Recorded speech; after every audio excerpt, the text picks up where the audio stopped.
তো রাত্রের ডিনারটা নিয়ে বসে পড়লাম। আজকে কিন্তু অনেক কিছু সাজিয়ে নিয়ে বসেছি, ঠিক আছে?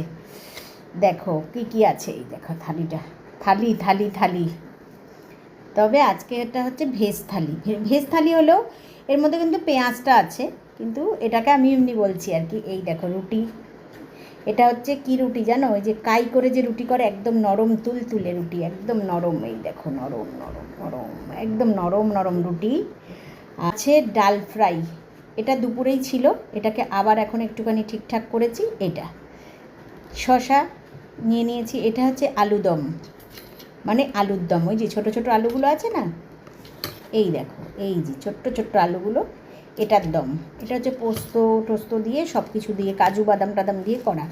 তো এটা হচ্ছে আলুদম, ঠিক আছে? আর এটা দেখো কি, এটা হচ্ছে পায়েস, মানে মিষ্টান্ন, এই যে, ঠিক আছে? তো চলো আমি খাওয়াটা শুরু করি। কেমন লাগলো থালিটা অবশ্যই কিন্তু কমেন্টে জানিও। ও হো, আরেকটা কাঁচা লঙ্কা, এটা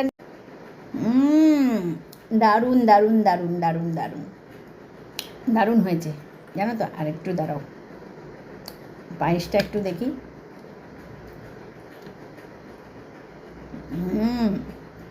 বাতাসা দিয়ে করেছি পায়েসটা, দারুণ কিন্তু, একেবারে খুব সুন্দর।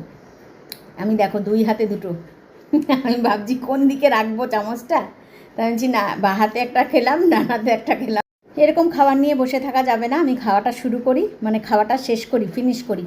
টাটা, আরেকটা কোনো ভিডিওতে দেখা হচ্ছে, ততক্ষণের জন্য গুড নাইট। টাটা। খাওয়া দাওয়াটা করে নিই, ঠিক আছে? তোমরাও কিন্তু খাওয়া দাওয়া করো, আর কেমন হলো অবশ্যই কিন্তু কমেন্টে আমাকে জানাবে, ঠিক আছে?